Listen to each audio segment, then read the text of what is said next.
and this is exciting. I've seen his name on a lot of our accordance modules. Dr. Martin G. Abegg. He is a Dead Sea Scrolls scholar, researcher, and emeritus professor of biblical studies. He has done more work on the Dead Sea Scrolls and knows them better than anyone else I know. Roy Brown, the owner and creator of Accordance, looks up to him. It's just, and I never believed we'd ever get him to come and instruct. So it's just so exciting that we have a man with such talent. He's a great mind, a great instructor, and has done great work for researchers globally in biblical studies. So with that, I turn it over to our instructor today, Dr. Martin Abegg. Well, thanks, Richard. You know, I got caught on your comment of the great mind. If this is what a great mind feels like, we're in trouble. Okay, and you know, it's a bit strange, as we were talking earlier, to talk to you all and welcome, but not to be able to see you. I think this is, if Richard tells me the numbers correctly, this is probably the largest class I've ever spoken to. But I can't see any of you or talk with any of you, so that's a bit strange. But that's been an experience a lot of people have had during this COVID period, and I think this is probably the only experience currently available through these webinars. So hopefully I'll get over it. Maybe we'll do this again, and I'll be a little bit more practiced next time. But I'll try to imagine all of you sitting out there. Not sleeping, but attending, taking notes, and ready to ask questions. Questions are good, so if you have questions, be sure to ask them. Sometimes that's the best part of the program for me, anyway. So the Bible and the Dead Sea Scrolls. When Richard asked me if I would do this, and I was tempted to say no, frankly, because I'm right in the middle of my research, but Accordance has meant so much to me over the years. I've known Roy since I think 1991. We met in a Mexican restaurant in Kansas City, if I remember correctly, and I immediately became aware of the possibilities as he sold. I think it was The Perfect Word was the name of the program at that time, and he sold that and started up Accordance using morphologically tagged text.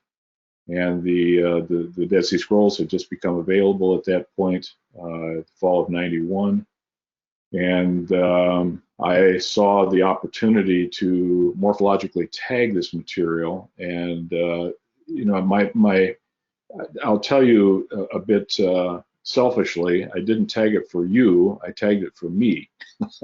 And basically all the work that I've done for Accordance has been done with me in mind, and if it is of use to you, that's fabulous.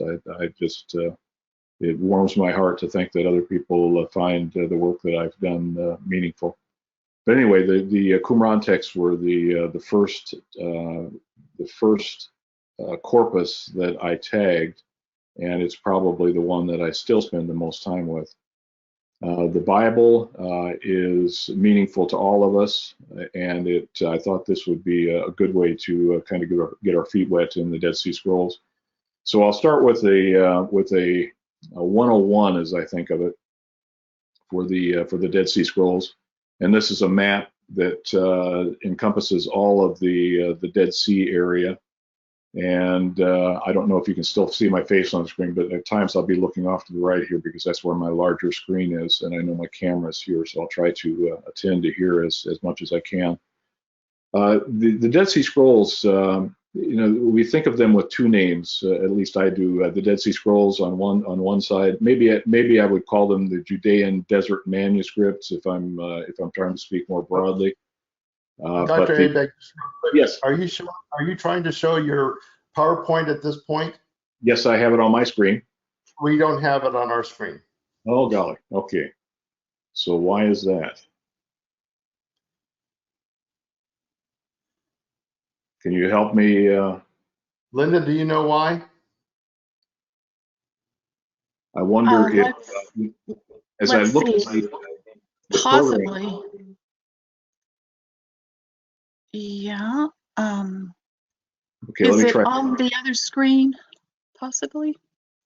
Oh, did you click over on show my screen in the control panel? Didn't know about that.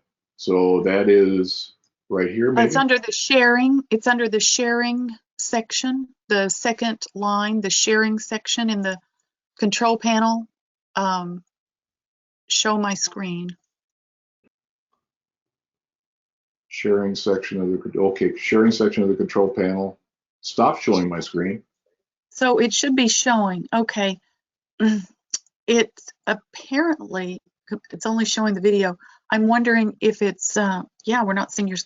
Can you just click it again and let's see what happens? Yeah, it isn't even active, Linda. Sorry.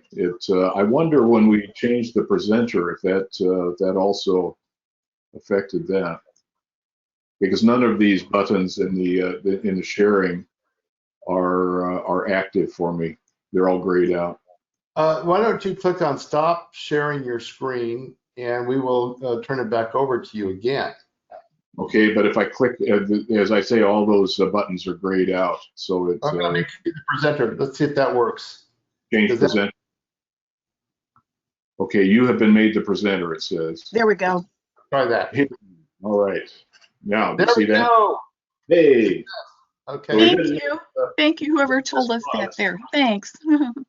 This is my first screen, so that there you go. Lost was a couple of minutes. Okay, the wonders of technology. Eh? Okay, so as I was saying, the Dead Sea Scrolls, the terminology Dead Sea Scrolls really encompasses all of the Judean desert finds. We also use the term Qumran, which we'll see in a minute, just is specific to one area of the Dead Sea Scrolls, and it's the one that that has the largest number of manuscripts. So you'll hear me talk about the Qumran texts. I'll try to use that to focus just on the Qumran find. If I talk about the Dead Sea Scrolls, I'll be talking about this larger area that encompasses all of the Dead Sea area. And I'm going to walk through that here just a little bit. The blue arrow that you see on your screen right now is Wadi Murabat, which is these texts date to the 2nd century AD. So they're a little bit younger than the Dead Sea Scrolls. These are the Bar Kokhba period texts, and in fact we have signatures from Bar Kokhba on some of these manuscripts, which is rather exciting. Dropping down here, this is Nachal Chever, which is the same period, a little later than the Qumran text. Masada, we all know Masada, so that is the second half of the 1st century AD, and there were texts found at Masada. You may not know that, but some very interesting texts that were found there. And then Qumran, and Qumran is the site that we'll be focusing on mostly today, although we'll see that the biblical texts come from a number of different sites. Most of them come from Qumran, and Qumran reflects probably the remains of a Jewish group that is known to us by the name Essenes. They call themselves the Yachad, perhaps. That's still debated to some degree, but most of us think that that's probably how we should look at this. These texts, as we'll see, date from the middle of the 3rd century up to the middle of the 1st century, the 3rd century BC, up to the middle of the 1st century AD, so a period of some 300 years. And this was the mother lode, as we think of it. Now I've got a map here that centers in on the Qumran find. If you've been to Qumran, the lower square, or looks like a double triangle there at the bottom, is where you drive in from the road. That's the archaeological site at Qumran. That's where Cave 4 is. And if you've got a large enough screen, you might be able to see the numbers of the cave there. We've got Cave 4, Cave 6, Cave 7 through 10. The Cave 5 is also there. The triangles to the north, the first one is Cave 1 and 2, And then the top one is cave 11. And actually there's a cave that is north of the top triangle, which is cave 3. Cave 3 doesn't exist anymore. It was bulldozed by, I've forgotten his name now, a name that some of you might recognize, an archaeologist, a bit of a wild hair. He was thinking he was going to find the ashes of the red heifer in that cave, and he literally tore it apart, which is a shame. But that's where the copper scroll was found. So those are the sites. The map here is you can see at the top there's a scale. So from cave 3 down to cave 4, that's an area of about 3 miles, 2.5 miles maybe. I've walked all of this. In fact, a group of us did all 11 caves in one day back in the late 90s. So I'm not sure you can do that anymore. And in fact, that year, the tourist numbers were way down on Cave 4 because of the Intifada, and the Cave 4 wasn't being watched, so we actually snuck under the wires and went into Cave 4, but don't tell anybody. That was rather exciting. Okay, so the information I have here, boy, lots of things we could do with this information, but we're going to have to move through it rather quickly because we want to do other things. But Cave 1 was found in 1947. That's in the middle triangle on your screen. Cave 11, which is the upper triangle, was found in 1956, and those are basically the bookmarks around the finds at Qumran. There was a cave found recently that was a little bit south and west of the lowest triangle on the screen, but only blank material was found there. There's no manuscripts yet that they've discovered in that cave. So the find includes the remains of over 1,000 manuscripts, and you know, this is always a curious sort of element. We've been studying these things for you know, over 70 years now, and we still can't tell how many manuscripts there are for sure because of the nature of the find. You know, it was very fragmentary, and multiple scribes, you know, or scribe might have written multiple manuscripts. So we're never sure whether when you see fragmentary material, if you can imagine a whole bunch of 1,000-piece puzzles that you might bury in your backyard for 50, 60 years and then dig it up and try to piece it together. It would be very difficult to tell how many puzzles you actually had in the end if some of them were made by the same manufacturer. So we'll never know for sure how many manuscripts there were, but it's certainly up around 1,000. 600 of them plus were found in Cave 4, which was the mother lode. These are quite fragmentary. And most of the what we think of as real scrolls were found either in Cave 1 or Cave 11. The Cave 4 find was quite fragmentary, and we'll see some pictures of that in just a minute. So of those 1,000 manuscripts, the area that we're going to focus on this morning or today, is the biblical scrolls. There are 248 of them that were found at the site of Qumran. 5 of them were Greek. The rest of them were either Hebrew or Aramaic. If you think of Daniel and Ezra, we have some Aramaic portions there. So looking at it percentage-wise, about a quarter of the find is biblical, which gives you, you know, we can start talking about the elements here, gives you some sense of what kind of library this was. You know, it certainly was not your ordinary library. If you went to your public library, a quarter of the material would not be biblical books. And aside from that, virtually everything else was related to the Bible in some way.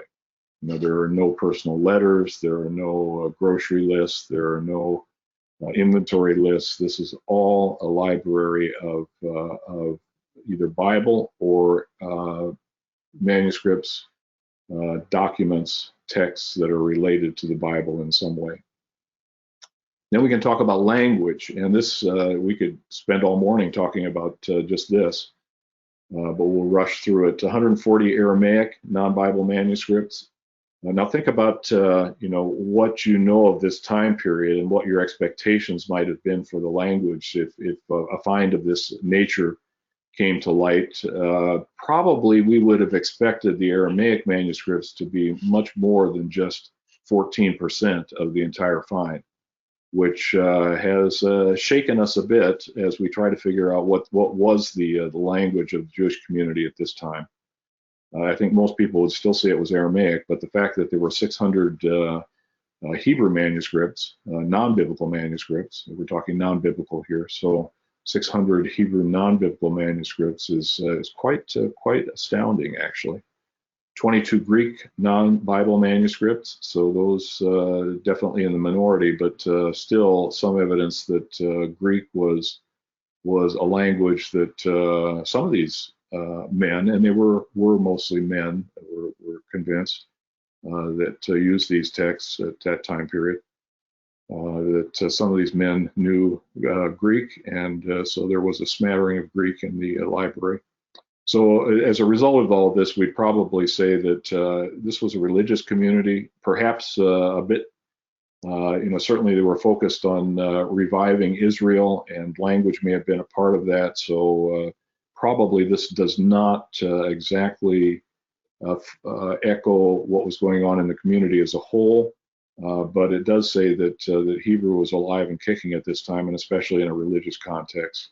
So talking about Jesus, Jesus likely spoke Aramaic, but in a religious context, he probably spoke Hebrew and knew enough Greek to interface with the Roman officials.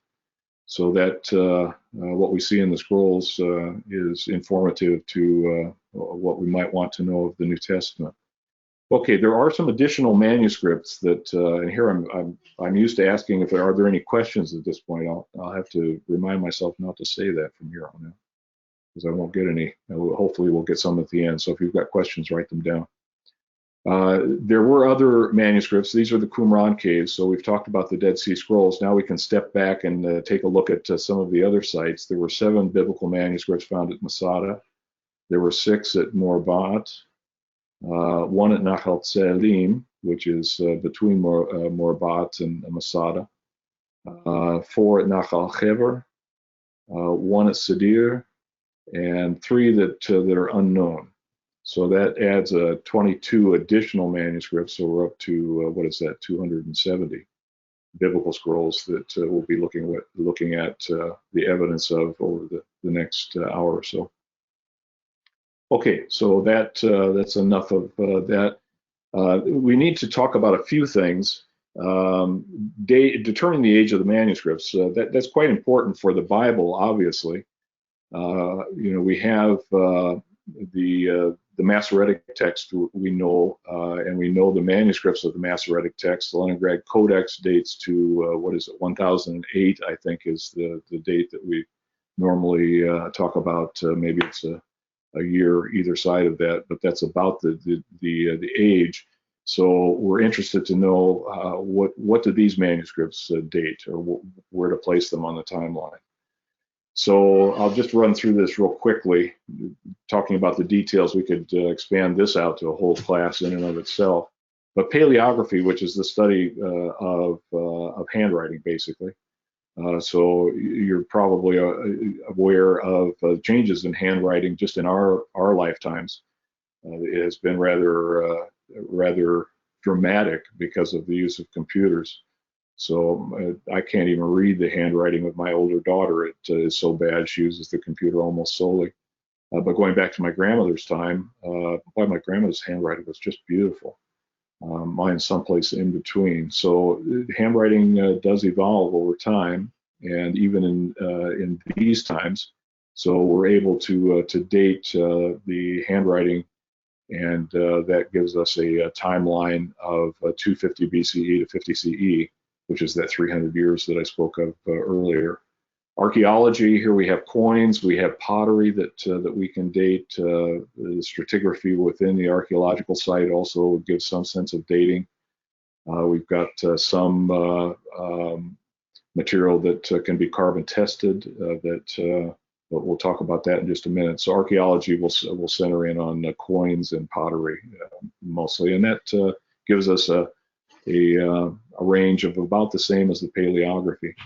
Radiocarbon dating became available almost at exactly the same time that the scrolls were found.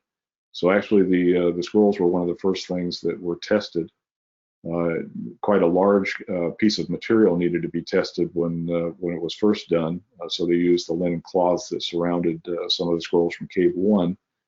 But now they can test very small amounts. So this is something that is still done and probably will continue to be done as researchers work through things and need to know the radiocarbon date. So that gives us a range of about the same with the paleography, the archaeology.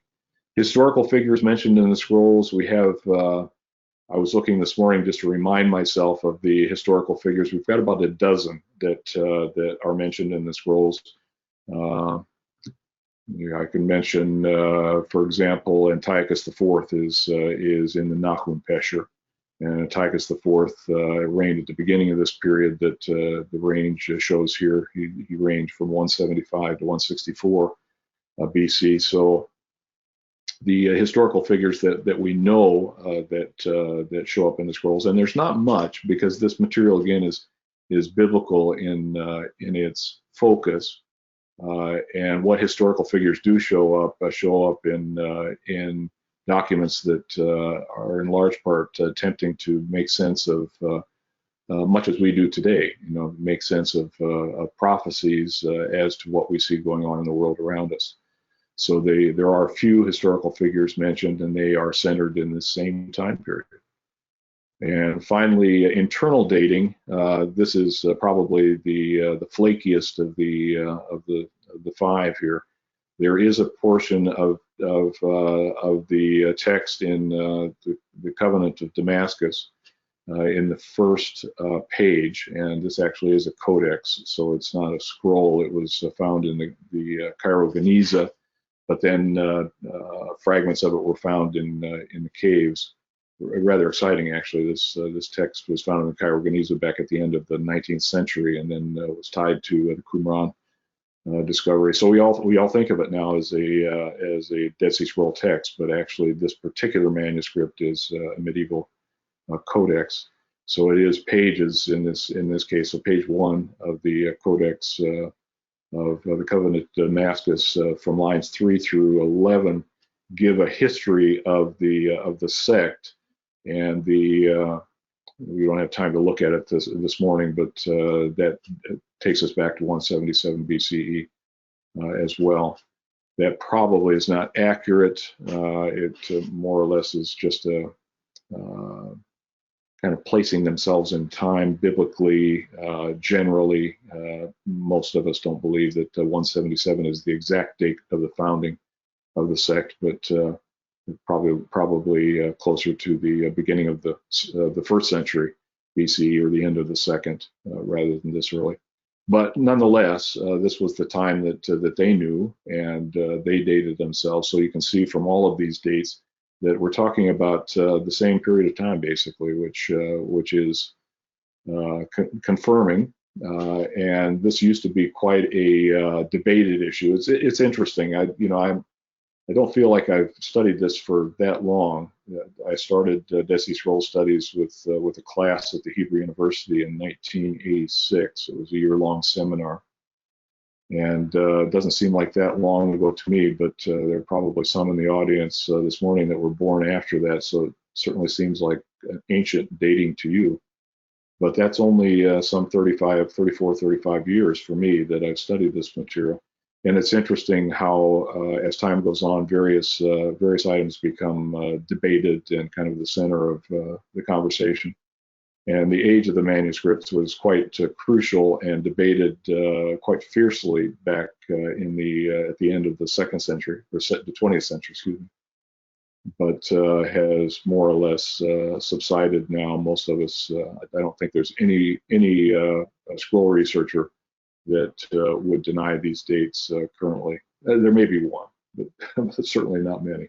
But back in the 80s, 70s, 80s, even into the 90s, there were a number of people that really struggled with some of these dates. Okay, so that's the dating. We can move on and talk about the manuscripts now. This is the Great Isaiah Scroll, which I'm sure all of you have seen pictures of. And many people, when they think of the Dead Sea Scrolls, this is the image that comes to mind. This is a rather unique manuscript, as you probably know from among the finds in the Qumran caves, as it is the only complete manuscript that was found there. And I suppose if we were to pick one book out of all of the 1,000 that we have fragmentary or complete, if we picked one book that we would like to see it in its entirety, this would probably be pretty close to tops of the list. So it's rather astounding that it, and therein lies a problem for some of those that denied the dating early on. It was just too good to be true. You know, how could a manuscript of Isaiah that dated to the 2nd century or 1st century BC have existed for 2,000 years in a cave, you know, at the Dead Sea? So it's an astounding find. And just to center on that now, you know, we mentioned the fact that the Masoretic text that all of our modern translations translate dates to 1008 of this era, so just 1,000 years, you know, 1,012 years old. The manuscripts that were found at Qumran and the surrounding area push back the study of the biblical text over 1,000 years. So therein lies the excitement for those of us that hold the Bible near and dear. This is just a treasure trove of all kinds of information, all kinds of studies and the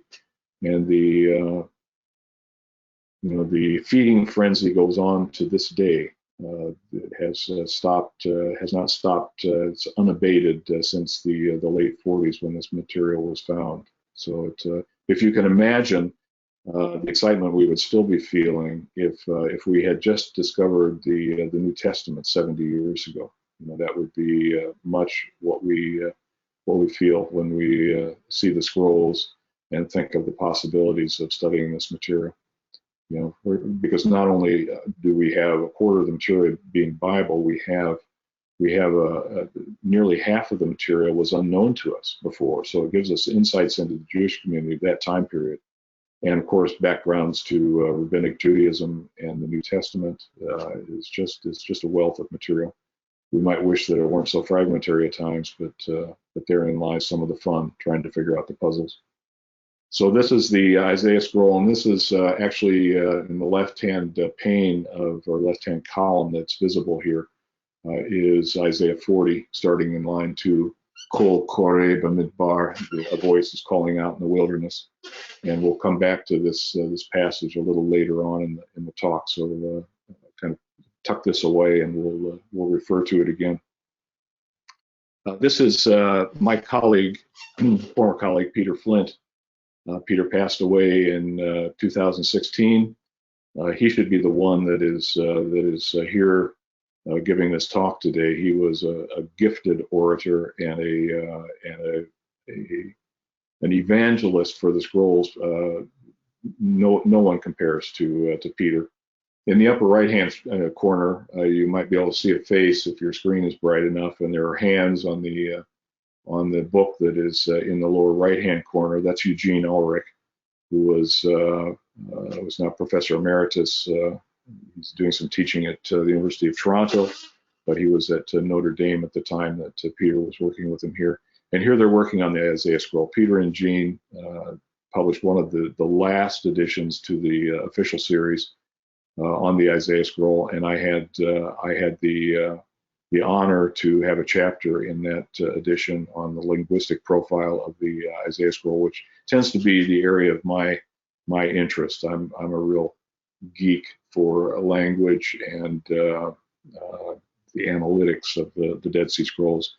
I certainly am interested in what they say, but how they get there is something that has interested me dramatically, and I suppose it has driven my desire to tag all of this material, which is now available on Concordance. Okay, so these two guys are precious to me, and I've worked with them not only on the Isaiah project, but also we did this, which was published, I think, in 1999, maybe it was 2000. So it's 20 years old now, needs to be redone. And I'd love to redo it, but there are just too many other things to do. And the publisher, which is Harper, continues to sell enough to keep them happy, and they're not really interested in funding another project. So therein lies the problem with publishers at times. Okay, so that's the that part of the my experience with the scrolls, starting with the Isaiah scroll. That is the most complete of the text that we have from the caves. This is more along the lines of what we have to deal with normally. This is not a biblical text. This is 4Q491 actually, which is one of the first manuscript of the War Scroll from K4. And I'm working with this right now, so I have this plate sitting on my desk, and I thought I'd just put it up as an example of the fragmentary nature of most of the scrolls, trying to make sense out of oftentimes just a few words. And that is, you can see that quite clearly if you open up the Qumran module on accordance. You'll start scanning through it. You'll see that most lines are reflecting material like this, quite fragmentary. Okay, so that's the Qumran or Dead Sea Scroll 101. So I'm sure that there are some questions. If I could hear you speak out there, if you have them, write them down. We'll deal with them at the end if we have time. We're going to move now into actually talking about the biblical text. So that's the foundation that we'll be building on from here on. And I'm going to ask 5 questions actually, about the biblical text that I think are meaningful to us, and hopefully are meaningful to you. So one of the questions that I know all of us are interested in as we think of those 270 books that came out of the caves at Qumran and around the Dead Sea. You know, were they the same books that we still use today? Were the same books considered authoritative by the Dead Sea Scroll Group or the Essenes? And that's a hard question to answer, because we don't have a list of canon from the Qumran. You know, there's no table of contents, which would really be nice. That would make things a lot easier. So how do we get at the answer to this question? Well, the main way I think that most scholars have settled on is first of all the number of scrolls that came out of the caves. There are 1,000 books, and they're not 1,000 different books. There are many duplicate copies of some books, and if you have duplicate copies of something, you know that I think my wife said just yesterday that the book that's making the rounds currently, White Fragility, she checked at the library and they have 40 copies of that book. Well, that 40 copies says something about the interest in that book among the community that surrounds the library, right? So if we have multiple copies of a book coming out of the caves, it should tell us the same sort of thing. The other element that might be helpful is that we know that there are 750 manuscripts that are non-biblical, right? But they are related to the Bible. Some of them are commentaries. Then we have legal texts that are wrestling with legal determinations, and they quote quite often from the biblical text, and they will quote it as we would quote it today. Thus says the Lord, or the Book of Moses says, or the book Isaiah the prophet wrote. You know, those kinds of lead-ins to quotations that we would use today, they were using then. So I think we've got these two ways of kind of dicing and slicing the material that might help us to get a handle on what books were considered authoritative, what books did exist in the scrolls. You know, is our whole Bible there? You know, that's of interest to us. And we could talk about this all morning long too. I'm just going to rush through it pretty quickly and just to get a handle on a kind of a basic answer to this question. So here I'm just going to put up several screens that give the figures to those two areas of interest that I mentioned. So in the first column after the name of the biblical book, we have quotations in non-biblical manuscripts. and then total biblical manuscripts, total Bible manuscripts. So, example, for the book of Genesis, we have 13 quotations in their non-biblical texts referring to the book of Genesis, and 20 manuscripts. Now, again, most of these are quite fragmentary. In fact, all of them are quite fragmentary when it comes to Genesis. So we don't have the whole book of Genesis, but we have bits and pieces scattered through the book, depending on which manuscript you're looking at. And we can talk about the nature of these manuscripts later. But 20 manuscripts for Genesis, Exodus 18. You can scan through here. You might not be surprised to learn that Numbers was only 7. That probably isn't a book that you turn to that often either. Deuteronomy, however, if you were to turn to the Torah, the books of Moses, the 5 books of Moses, it's quite likely that you might find yourself in Deuteronomy. And especially as a Jewish group, Deuteronomy was of prime interest to them for a number of reasons. So we move on to what we think of the historical books now, the former prophets in Jewish vernacular. And you can see that this drops off significantly.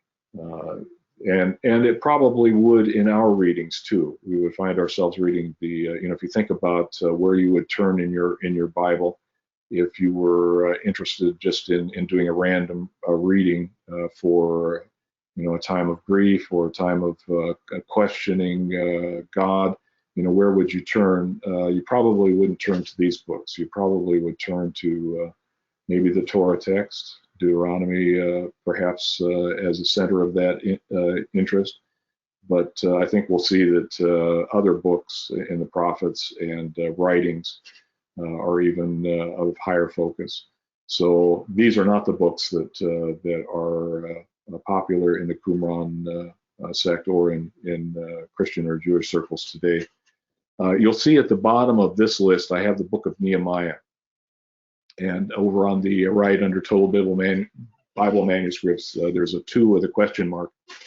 You might be aware of the fact that the Museum of the Bible, the Green family, who own Hobby Lobby, have been quite active in purchasing what they thought to be Qumran manuscripts. And they're not the only ones. I think total there are some 72 manuscripts that since the year 2000. When I talk about manuscripts, I'm talking about fragments. In fact, most of these fragments are about the size of a postage stamp, so they're not that large. But there has been quite a market for various Qumran fragments that, in one way or another, found themselves into private hands, and that is the question. We don't really know where they came from. Might know where they've been in the last 50 years, but we certainly don't know where they were in the previous years. What cave they came from, who found them? None of that has been available to us with these recent finds. And you might be aware that they have been the center of quite a debate recently, and the general consensus is that they're fakes. So here you have the Green family, Hobby Lobby spending the book of Nehemiah. I know personally, and we'll talk about that a little bit more later on in the program. But one of the fragments I know that the Green family bought sold for $300,000. So we're not talking about chump change for these fakes, if they indeed are. They spent quite a bit of money. So we'll question that Nehemiah. Both of these fragments, one was studied by a Norwegian group, and one was studied by me. So we'll come back to that. Here we get back to kind of the center of things. The book of Isaiah, you might not be surprised to learn, was quite popular at Qumran, as it's popular in our communities to this day. The prophets, major prophets and minor prophets, also quite popular. Not nearly so as Isaiah, though. The Psalms at the top of this list, is certainly of high interest both today and in antiquity. The rest of the writings less so. And you might notice that there's a book left off of this list. If you've been tracking these things, not all of the biblical books are here. the book, and here I would ask a question of you if we were meeting in person, and look for an answer. And I'm sure some of you are thinking of the answer. The Book of Esther is not here. So just quickly, I want to say something about the Book of Esther.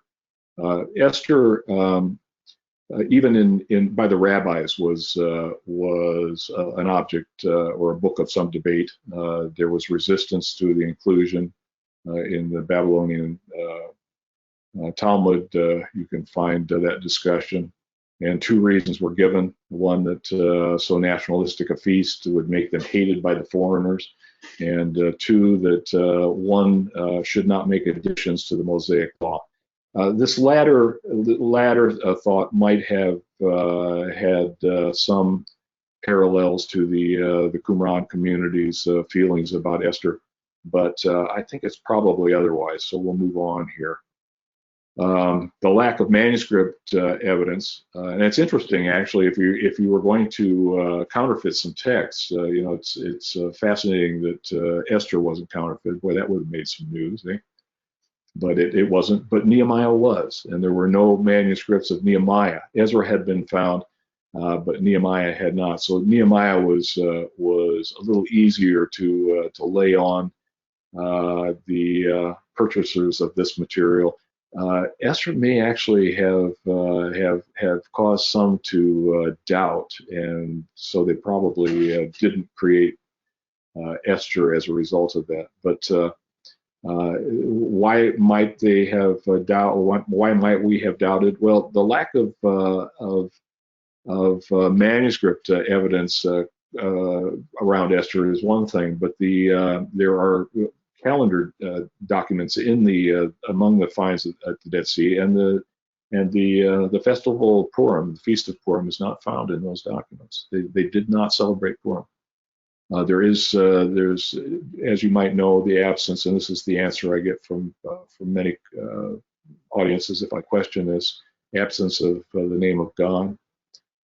I think this probably was the main thing that caused them to leave it out. You know, we don't find it in their texts, we don't find it reference to it, we don't find it in the calendars.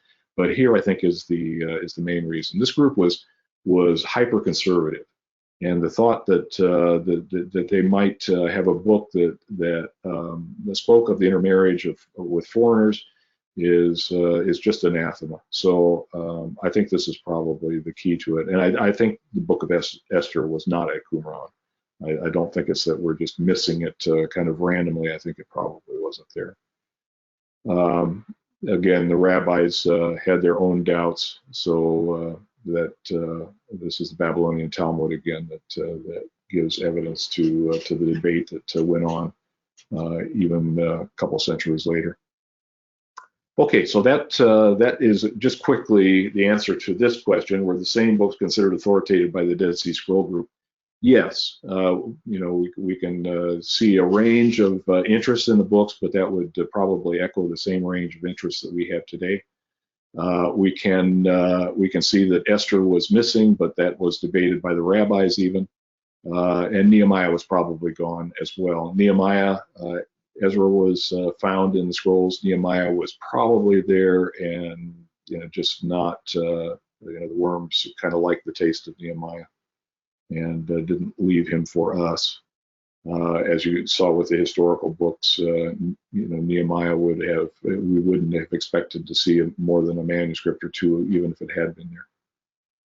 Okay, so the next question that I think is of interest to us is, you know, and we've already dabbled in it a little bit here, is, you know, are we dealing with the same yellow pages?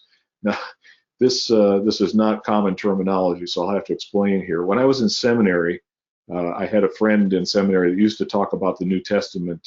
He was an Old Testament, you know, his focus was Old Testament, and he would kiddingly call the guys that were interested in the New Testament side of things, you know, as spending all their time in the yellow pages. You know, they didn't spend their time in the white pages. It was the yellow pages.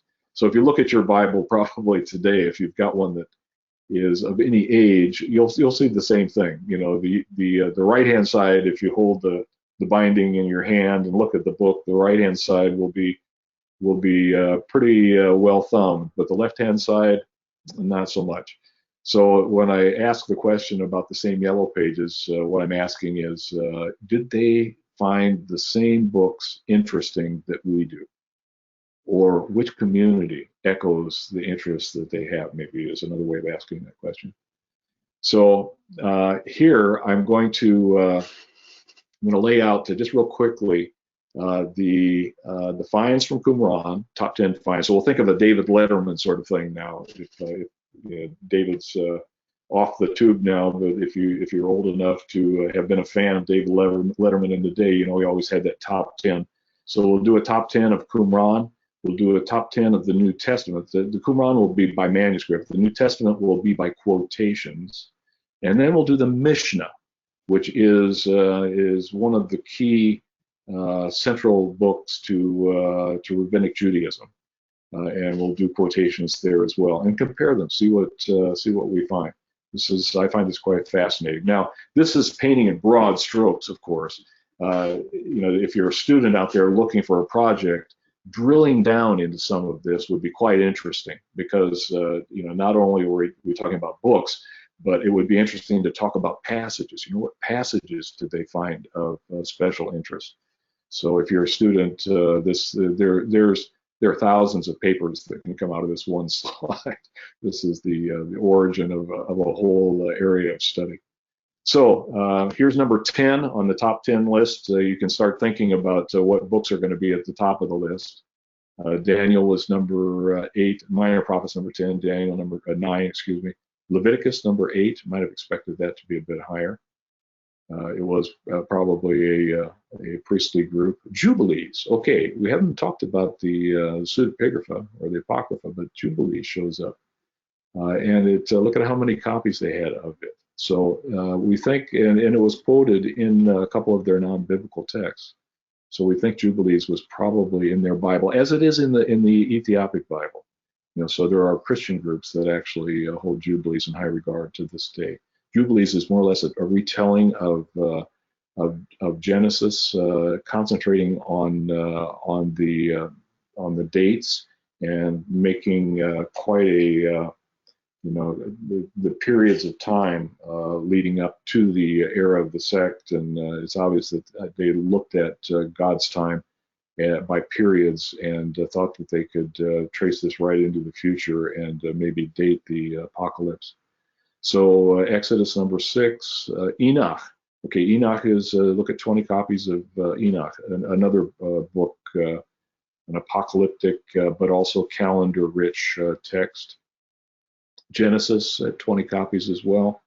Isaiah, so here we're getting to the top 3, right? So what are they? Isaiah comes in at number 3. You might have remembered some of the numbers from our previous slides. Here's Deuteronomy at 29, and what's number 1? Do I hear it out there? Yeah, it's the book of Psalms. Okay, so now moving to the New Testament. Here we have Proverbs, that wasn't on the list on the left. Jeremiah wasn't on the list on the left. Quite an interesting book, and maybe should have been on the left, but it isn't. Daniel is in both lists. Here's Leviticus, which is in both lists, and in relatively the same positions, notice. Here's the Minor Prophets, which is a little higher on the New Testament list than it was on the left. Here's Genesis, very close to the same position. There's Exodus, a little higher, actually, which is quite interesting on the New Testament list. Here's Deuteronomy. Okay, so we're top 3 again. What are the top 3? Here's Deuteronomy at 3. Here's Isaiah at 2. And what's number 1? Yeah, Psalms. Golly, that's interesting, isn't it? Okay, so moving over to the Mishnah. Here's number 10 with Ezekiel, which wasn't on either of the left lists. Here's the Minor Prophets, which was on both of those lists. Here's Proverbs, which was on the New Testament list. Isaiah, both of the lists. This is quite a bit lower, right? So we've dropped out of the top 3 down to number 7.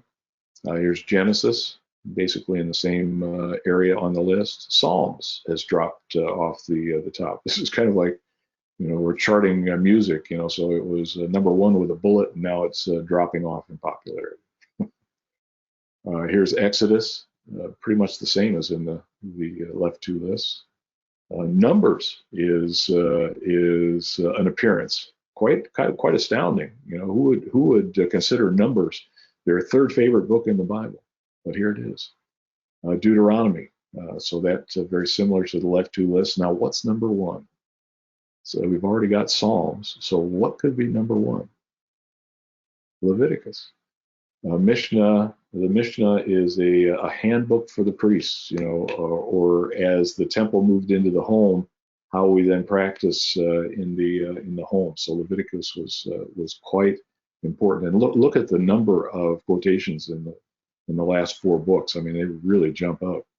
So we can make some further observations here of what books are unique, which tells us something about these communities. Jubilees in Enoch with the time, the calendar, and also apocalyptic literature. We've got Jeremiah, which you're probably aware is where we get the New Testament, the New Covenant. You know, so that was comes up in the book of Hebrews. That was certainly interesting to New Testament writers. And in the Mishnah, Ezekiel, Numbers. Now you might ask, why Ezekiel and Numbers? What's the deal here? What's the commonality between those 2 books? Well, it's the temple. You know, either the temple in the wilderness, or the moed, the tent of meeting, or the eschatological temple, this huge temple that is in the latter chapters of Ezekiel. So you can see that there are quite interesting things that come out of this list, and we can, as we've already noted, we can tie some things together here, both on the left 2 lists and the right list. And this gives us, you know, when you look at these lists, it tends to show you that, you know, and again, we need to drill down and talk about actual passages and how they interpreted them. But there's a similarity here between the Qumran community and the New Testament in their interests. More similarity between those 2 groups of books and the Mishnah, which has always fascinated me, continues to fascinate me, and I won't have enough life left to drill down into these things. Just too many things to do. Okay, so that's the yellow page discussion. We're going to move quickly now, and I know there are hands up in the audience, but I'm going to ignore them for the time being. The next thing that we want to talk about is the text itself. So we're continuing to move in as it were into this subject. This is the question that many of us would have. How we've got copies of the Hebrew Bible now. What does the text look like? How does it compare to the text we have today? So here I'll put up an email note that I got from Diana, who was the exhibit coordinator at the Pacific Science Center back in 2006 when the scrolls were making their rounds in North America, and I was a consultant for the Science Center during that exhibition. And she would fire me questions like this on a regular basis as they were putting together the banners, that hung over the exhibits in the Science Center. So here's her question. Another question, a quick one. Is this a fair statement? This was the banner. This was the text that was to go on the banner. Much of the biblical text in the Dead Sea Scrolls is identical to the Hebrew Bible used today. And she goes on to say, I know that the texts haven't changed a lot, but this statement makes me nervous. That coming from someone whose interest in the Bible was a bit tangential. But she knew enough about the scrolls and the Bible to doubt that that was perhaps the best text to put above the banner of one of the biblical texts they had on display. And we did change the text. I don't remember exactly how we changed it, but we didn't use the word identical, which we'll see. I'll show you some examples of the changes that we do see, or the differences that we do see. Here is evidence of what most of us probably reflect in our understanding of the Hebrew Bible, the Old Testament. And this is again a Babylonian Talmud quotation, and this is referring back to the work of the Masoretes, which is the kind of copying that most of us think went on with the biblical texts as far back as the record shows. But this is the Babylonian Talmud. Okay, so like 5th century AD. It says the early ones were called the Sopherim because they used to count all the letters of the Torah. Now that's a bit of a pun. Sofer means to write, but if you put that in another a Hebrew stem, it means to count. It actually can mean to get a haircut too, but that's another story, and I need one. So the little bit of a pun here on the Sofer to the counting, but that's a very rabbinic thing. Thus they said the Vav in Gachon, which means belly, and this is the passage whatever moves on its belly, Leviticus 11:42, talking about the food groups. That marks half of the letters in the Torah. So that's the nature of the Masoretes. And if you look at the Masoretic notes surrounding the text in the Masoretic Bible, the notes are to this end. They were counting everything. So as they copied, they did not make a mistake. They were trying to be as accurate as they could possibly be. So they counted these things. So Gachon, Leviticus 11:42 marks half the letters in the Torah. Darosh, Darash, Leviticus 10:16, which means to make inquiry, is half of the words. So they've got letters, they've got words. The verses you can see in Psalms 80 verse 14, the ayin in Miya'ar from the forest marks half of the Psalms, and then Vehu Rachum Yechaper Avon in Psalm 78 marks half of the verses. So this was the nature of the Masoretic task. They copied and then would count all these things to make sure that they hadn't made an error in the text. And many of us have this sort of approach when we come to the Old Testament, or our understanding of the Old Testament text, that it was copied so exactly that, and this was the way it was always done. Now, the Dead Sea Scrolls have shaken that world a bit, more than a bit, because the scrolls show us that this was a Masoretic invention, but it does not go back into the Second Temple period. So the Second Temple period copying of the text show us a very different world. And you might ask a question at this point, but isn't this just one particular sect? We'll see, and hopefully we have time to get to it. Excuse me. That recent DNA studies have given evidence that many of the texts do come from somewhere other than Qumran. Probably there were a good number that were copied on site, but some of the DNA testing they've done shows that the sheep that were used to make the writing material comes from elsewhere. So it probably does, the biblical text that we have from the Dead Sea Scrolls probably does reflect a large area of Israel, or Judea, Palestine, however you refer to it. So it's more than just the Dead Sea Scrolls sect.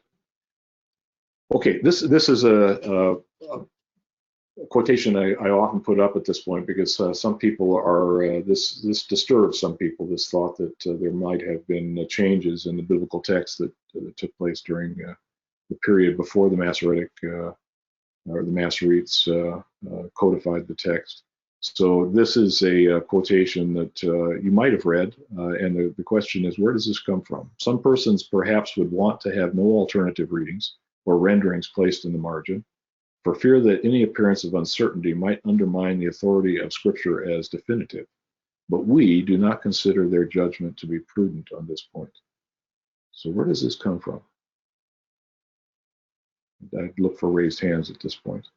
It's the preface to the original King James Version of the Bible, which is a surprise to many of us, I know. So we have been aware of differences in text, if only from the Septuagint, the Greek text, the Peshitta, the Syriac text. So and there are slight differences, very slight, but there are some differences between some of the Masoretic manuscripts as well. So I think I'm going to skip over this next relatively quickly, because I see we're up over 50 minutes now, and I think you want to keep me to about an hour. Is that right? Is someone listening there that can respond? Or an hour and 15 minutes. Oh, an hour and 15 minutes. Okay. Yes, Well, yeah. let's spread out a little bit here. We'll include this. So here are theories of textual development that were quite popular when the Qumran texts were discovered. The Dead Sea Scrolls were discovered. It was thought that there was one text that originated in Palestine that was carried into exile in the 6th century to Babylon, the Babylonian exile, and then it began to be worked on in Babylon, and then eventually was brought back to the land of Israel. And that is what we know of as the Masoretic text. And that we've fine-tuned some of these things, but I think generally speaking, this is still probably true. There was another text that was taken down to Egypt, and there was a need for a Greek version among the Jews that had accepted Greek culture. And that is the beginnings of what we know of as the Septuagint, starting in the 3rd century and probably working into the 1st, maybe even the 2nd century AD. So the Septuagint is another branch of the text that, and eventually these things come together again in the land of Israel. The text that remained in Palestine is witnessed in the Samaritan Pentateuch, which we have access to now in later manuscripts. Unfortunately, we don't have that many early manuscripts, but we do have remnants of each of these that have been found in the Dead Sea Scrolls. So if we had time, we could look at evidence. Most of the evidence is for the Masoretic text.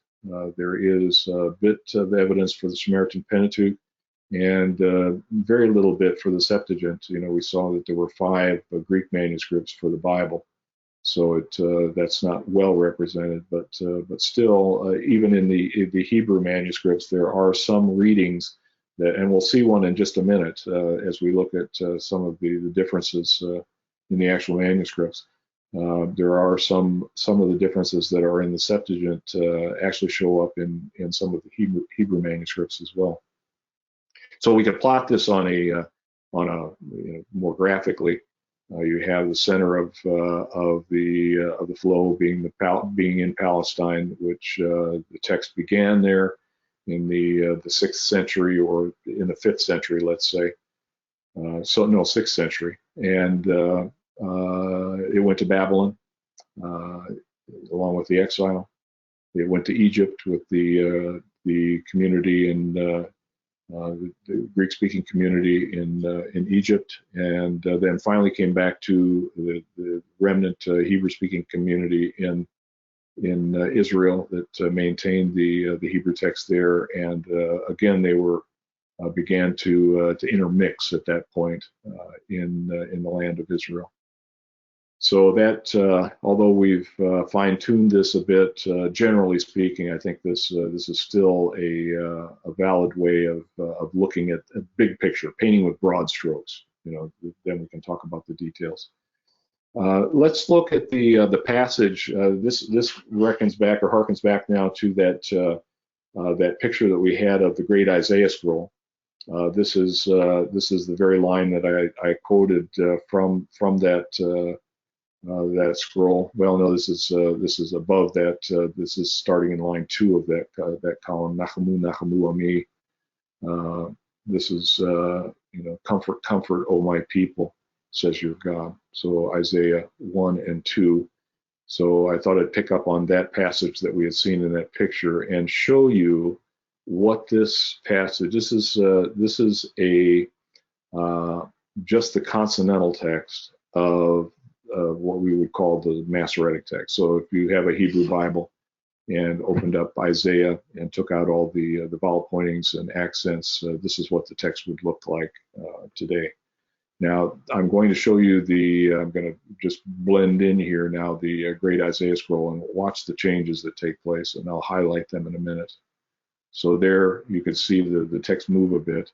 And if you know Hebrew, maybe you can spot there in the very first line, instead of Elohechem, we have Elohechema, which is a morphological change in the pronominal suffix to that word. And if we highlight those, hopefully you can see these on the screen. Sometimes they don't show up all that well on an overhead, but in yellow there you can see the letters that are distinct to the Great Isaiah Scroll that are not in the Masoretic text. So here we're talking about the change of orthography, which is spelling. We're talking about change of morphology, which is you know, the way words are formed. So orthography would be I live in Canada, and we spell the word color with a U quite often. That looks proper to me now. The word color without the U looks kind of anemic, kind of pale. But that's the kind of difference that you would see throughout this scroll. Notice the fourth word in from the right in the first line, that the vav is in yellow, and that is a matris lectionis, you know, a help to the reading. You know, they didn't have a vowel pointing in their texts, so oftentimes they would use letters to indicate vowels, and this indicates that this is not Ya'amar or Yemar, but certainly Yomer. So the last word in that line, Elohechema. So the O there is also, the Vav there also indicates an O sound. And then the last bit of that line, the Chema part, would be similar to you know, the change between thee and thou to you in English. That's a morphological change. It still means the same thing, but it is a change of morphology. So from chem, which is the pronominal suffix to masculine plural, you, y'all, to chema, which means the same thing, but just sounds slightly different. So most of the changes you see on this particular slide are orthographic. But there are a couple of, well, just actually that one morphological change. But these are the kinds of things that I have found. For my first studies of the scrolls, I took a class at the Hebrew University in Jerusalem with Emmanuel Tov, and Emmanuel had just been appointed to publish the Jeremiah scrolls from the Dead Sea. And within 5 years, he would be editor-in-chief of the publication project. So I got in on the kind of the ground floor. It was the first time he had taught a class on the scrolls. And Emmanuel and I continue to work on various things to this very day. He has become a very good friend. Back in the mid '80s, he published several papers dealing with these orthographic changes, and believed that he could track these orthographic changes through the manuscripts and see that there was a commonality between the orthographic changes and some of the sectarian literature in the scrolls. And he thought, and still thinks to this day, that there's a connection between the orthography and the actual sect that copied and collected these scrolls. And so it's likely that the scrolls that, at least in his mind and in mine, that display this kind of orthography actually were copied by the sect. So the Great Isaiah Scroll falls into that category. We talk about it today as Qumran scribal practice. And I'll show you a couple of other slides, and we'll hopefully get to one slide at the end that is a new development. It's quite exciting, that gives us another tie into this discussion. So orthography becomes important in the discussion of who these guys were, who copied them, and as we find the orthography, like here in the Isaiah Scroll with many of the sectarian, in fact, most of the sectarian documents, there does seem to be a tie between all those things. And in fact, I've written a couple of articles just recently coming at it from a different perspective than Emmanuel. Emmanuel Tove, and have kind of bolstered his argument, I think, in the end. Okay, there is one other change in this particular manuscript, and you can see it in the third line, ki mal'a, tzeva'a. The tzeva is the kind of the army. The army was complete, full. Army in Hebrew is either masculine or feminine, and it kind of goes both ways. There's evidence for both of those. Most words in Hebrew are nouns are either masculine or feminine, but there are a few that are both. And here we can see that the Masoretic text went with masculine, the Dead Sea Scroll goes with feminine. So this was probably the, here we have an introduction by the scribe, perhaps the scribe, that felt that tzeva was feminine rather than masculine, so he altered the verb to make that so. So those are the kinds of. Now you'll note that there was nothing here that that's going to shake our understanding of any biblical book, and most of the changes that we find in the scrolls are just this way. Now I could show you some passages where words change. Perhaps whole, in fact, I'll show you a couple of passages like that in just a minute, but I'm thinking of more the case where words are replaced by synonyms that were obviously more meaningful to the readers of that time. So, at times I get the feeling that what we're looking at is the Dead Sea Scroll Living Bible.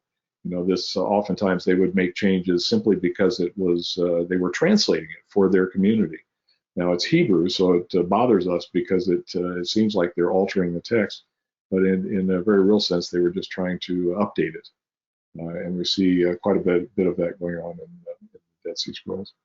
Okay, so that's one example. Here, by the way, is okay. This is going to take a couple of minutes of explanation, and I don't want to get bogged down here. And some of you may not grasp entirely what I want to say here, but this ties in the discussion about orthography related to the group itself that lived at Qumran, and some of the DNA testing that has been done just recently. So here is, and this is part of Emmanuel Tove's discussion as well. Here is a graph of the 50 largest biblical manuscripts charting the differences in orthography and morphology between the 50 largest Dead Sea Scroll texts and the Masoretic text. If we put the Masoretic text on this chart, it would be over on the far left, probably someplace around 2, 3, 4. So that gives you some sense. So we have, once we get up to about 70% of the way through this chart, things begin to jump up rather dramatically on the right. So these texts and the Isaiah scroll would be someplace in the middle of that right-hand curve. So we have texts that are even more show more differences than the great Isaiah scroll. And it has always been a curious thing to me. This, as I charted this out, I wanted to know, did everything increase? All these features that I'm tracking here that become so clearly visible on the right-hand side of the graph. Did they all increase gradually, or did they, or is there, can we slice the cake here in different layers? And that's what this next chart shows. The dark area on the right is a particular group of spelling differences or morphological changes. There are only about a dozen of them that are particularly related to these texts that probably were it was the Hebrew that the Dead Sea Scroll writers themselves spoke and wrote. And so we can use these, the idea is we can use these elements now to determine whether a text was from Qumran or from the outside. That's the idea. Okay, so it's a theory, but it is becoming more and more clear as time goes on, and I'll show you another piece of that in just a minute. So hopefully you understood some of that. If you didn't, don't worry about it. It's not such a big deal, but it is of interest to me, and I just couldn't help myself from throwing them in. Okay, So the next question we want to ask, and we've got to the same text, have modern translations changed on the basis of the Dead Sea Scrolls? I mean, have they made a difference in the Bible that we read? So here I'll put up a text. Okay, there we go. Here's Psalm 145. Now, Psalm 145 is an acrostic. Each line it begins with the subsequent letter of the Hebrew alphabet. If you can read Hebrew, you can see lines 1, 2, and 3 are alphabet. Aleph. That took a Greek now. Aleph, Bet, Gimel in the Hebrew alphabet. We get down to lines 13. Oh, let's go to the end. Lines 20 and 21. We have a sheen and a tav, right? But you might be a little suspicious. How many letters are there in the Hebrew alphabet? I hear somebody yelling out 22. Yeah, that's right. There are 22. So what's the problem? Well, we drop back to lines 13 and 14, and you can see we go from Malchutcha, your kingdom, to Somecha, or Somech. And so we skipped a letter. The nun is missing. And we've known this in the Masoretic text, since we started translating the Hebrew Bible, that the nun is missing. And lo and behold, the Psalm scroll from Canon 11 actually has the line. So here it is: Ne'eman Elohim b'dvarav v'chasid b'chol ma'asav. Yeah, isn't that beautiful? So there's the nun. Now the question, of course, is, those of us that play these games with the text, was this added in because it was missing, or is this a discovery of the missing line in a manuscript that had it all along? So it could go both ways. And I've seen articles written about this that claim to have discovered the answer to that question. But we have seen modern translations now, the NRSV, the ESV, the Holman Bible, the NIV 2011, the TUV include the line, "The Lord is faithful to all his promises and loving toward all he has made." Now, we knew that anyway, so it's not like this has really shaken us from our foundations, but I think it's quite nice to have it back in the text. Of course, we could say that the writer was quite creative and skipped the nun line just to see if his audience was paying attention, and that would have been a little bit of a hook in the song, right? But who knows? That this is going to take more time than we actually have. I see we're at 108 now or thereabouts, but this is quite fascinating. This goes back to that column in the Isaiah scroll that we saw from the very first picture. We looked at the text, Nachmu, Nachmu Ami. This is dropping back a couple of lines to the beginning. No, I'm sorry, this is a little further down on the column. This is reminded of John the Baptist here. A voice says, "Cry out," and I said, "What shall I say? All men are grass, and all their glory is like the flowers of the field." Okay, so this is quite an interesting passage because there's been a difference in the Masoretic text and the Septuagint on this passage, and there's a passage of the Septuagint has a couple of lines that are missing, or the Masoretic text has added a couple of lines, and again we have that debate going on. But lo and behold, the great Isaiah scroll gives evidence to the missing lines. And if I could get a pen up here, get a pen and choose a color that you can actually see. It's red. Okay, you can see it right here. The writer got to this portion of the text, or maybe I should put it on. Yeah, okay, you can see that. He got to this word in the text, and he realized that he had a problem. Maybe it probably was a reader of the scroll, because you can see he corrected the text and he wrote it above the line here, going to the end of the line and then down the column. You probably do this in your Bible all the time, right? Writing notes to yourself. But this is a passage that some reader was familiar with and said, "Hey, it's not here. What's the deal?" Well, the interesting thing is the text as it is written is the Septuagint text, The text with the correction is the Masoretic text. Now, isn't that cool that we actually have an ancient solution or an ancient part of the debate of that passage, evidence in the scroll. So here, let me put it up in English, and you can see what's happened here. So we get down, all men are like grass, all their glory is like the flowers of the field. The grass withers and the flowers fade or fall, because the breath of the Lord blows on them. Surely the people are like grass. The grass withers and the flowers fall. Oh, wait a second, I've seen that line before, right? So what happened here is, if we understand these lines as being left out, is that the scribe wrote down to the first flowers fall. He reached over and took his cup of coffee, took a drink, turned back to the text, and is looking, kind of scanning the text for where he left off, and he found the second flowers fall, and he wrote on from there. And that's what the text in the Isaiah scroll shows. And he left out everything in between. So what we end up with in the Septuagint is this. This is the Masoretic text. This is the Septuagint. And we can see both of those texts reflected in the Great Isaiah Scroll, which I think is just too cool. Okay, another passage that you might be aware of is this at the beginning of 1 Samuel 11. We have Nahash the Ammonite went up and besieged Jabesh Gilead, and all the men of Jabesh said to Nahash, make a treaty with us and we'll serve you. And Nahash says, on this condition, I will make a treaty with you, namely I'll gouge out everyone's right eye. Golly, what kind of treaty is that? I don't think I like this guy very much.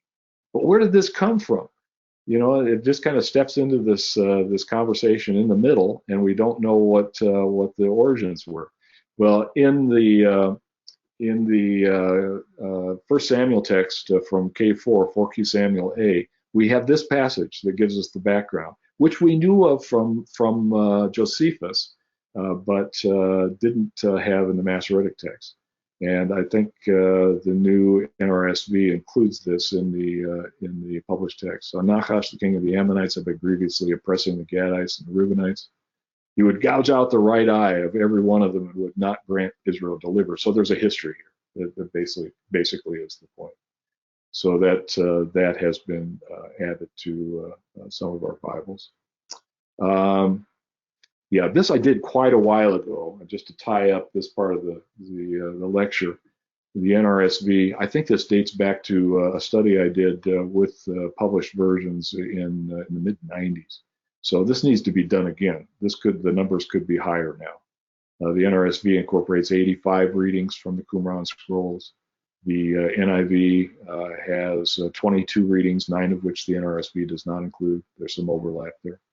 It cites 11 readings in the marginal notes, 6 of which the NRSV does not include. So just with those two versions, we had over 100 revisions that have been suggested. And I know the Holman Bible has gone beyond that.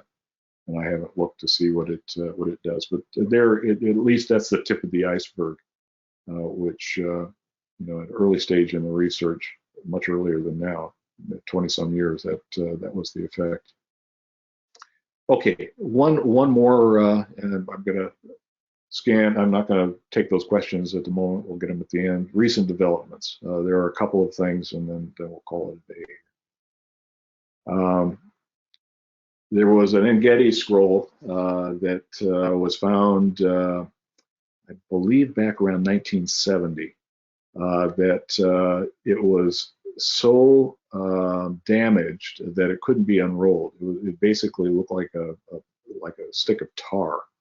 And there was a researcher at I think it's the University of Kentucky, the SEALs at the University of Kentucky, that was able to open the scroll using CAT scans. It didn't really open the scroll. The scroll is not able to be opened, but he scanned it with CAT scans and was able to distinguish between the leather and the written text. Yeah, so here it was found in 1970, unrolled digitally in 2015, so fairly recently. University of Kentucky by Brent Seals using CAT technology. And according to carbon-14 dating, this scroll was copied between the 3rd and 4th century. So En-Gedi is another one of those sites along the Dead Sea. So another one of the Dead Sea scrolls dating from a later period. And the reason I bring it in, first of all, it's a Dead Sea Scroll, obviously, but secondly, there are other texts from the Qumran find and elsewhere that have the same charred lump sort of appearance that I know they're working on now at the Israel Antiquities to see if they can tease out texts from. So there may be some interesting texts that will become available in the next few years using CAT technology. And Emmanuel Tove was called in to examine the evidence, and he says, based on the evidence of these two columns, the Engedi scroll can be characterized as strictly Proto-Masoretic. So by the time we get to this time period, the Masoretes had already begun to codify the text rather dramatically. Okay, I've already commented on this. There are some 72 new Dead Sea Scroll fragments that have come to light just in the last 20 years. These are among these are those that Museum of the Bible, the Green family, Hobby Lobby money purchased, and a text that I worked on, the Nehemiah scroll, was one of these. We suspected these from the beginning, but they looked so good and it was so exciting that we got into it anyway. Actually published a volume on a number of these texts, and Emmanuel Tove was the editor of that volume. A famous paleographer, Ada Yardeni, examined all material, and she was fooled. So you know, this stuff is pretty good. If they are counterfeits, they're pretty good counterfeits. But there are some interesting features of them that have caused some people, even from the beginning, to pause. 85% of them are biblical texts, and we know that 25% of the actual find was biblical. Why are 85% biblical? Well, if they're counterfeits, a biblical text would be worth more money.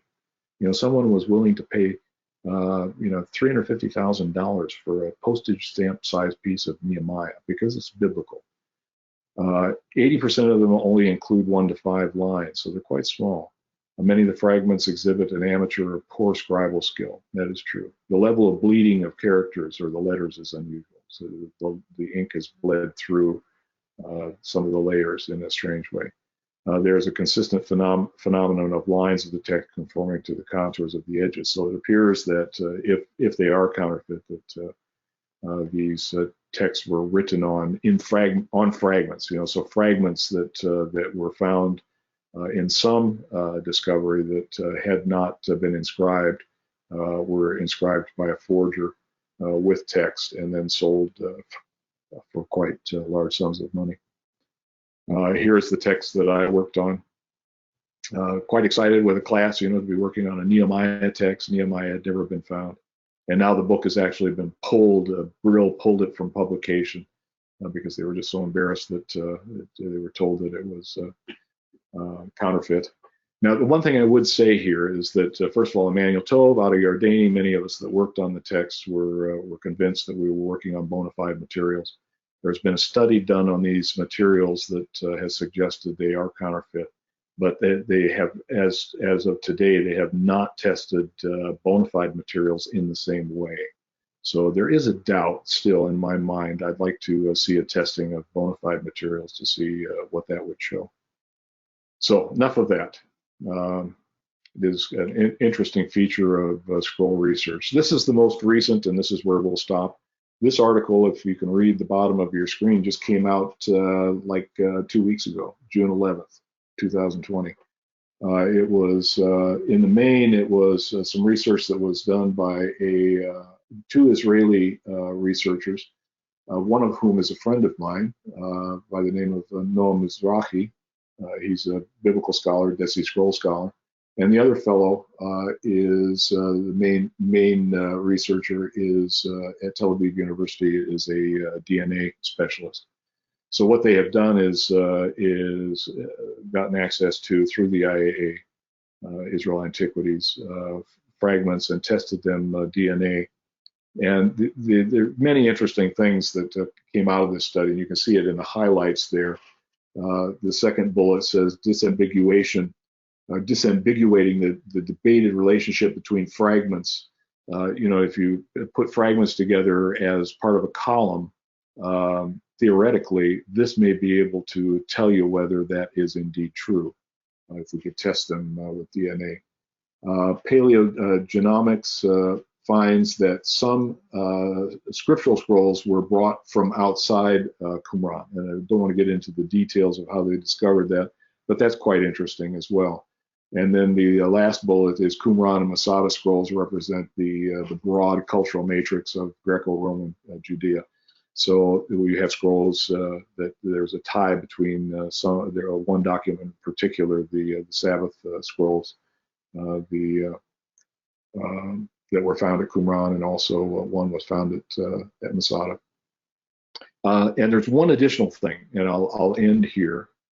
This is a chart within this article of some of the sheep skin testing that they did, and you can see in the middle there, there's there's a branch in red. This branch all ties together. And this branch up here probably is a part of it too. We're questioning that right now. But this branch all ties together. And interestingly enough, all of these things were written in the Qumran scribal practice that I spoke of. So it does seem that there's a relationship among all these texts.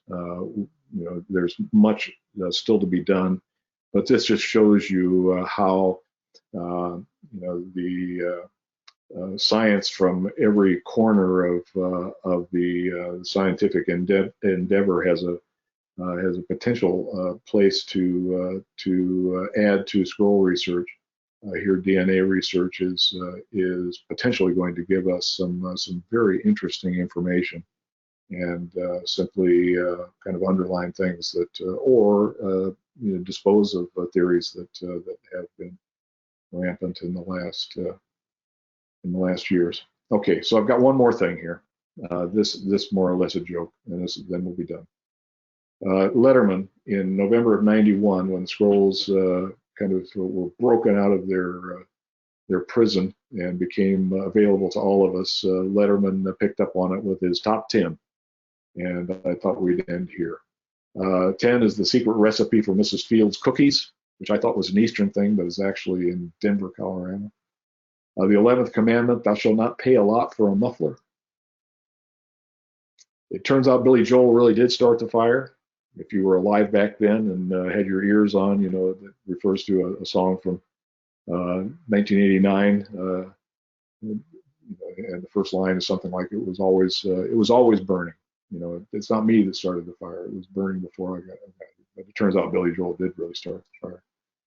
Frequent use of the word gnarly. That was one of those terms that had a very short lifespan. I probably haven't heard it if you're younger than 30.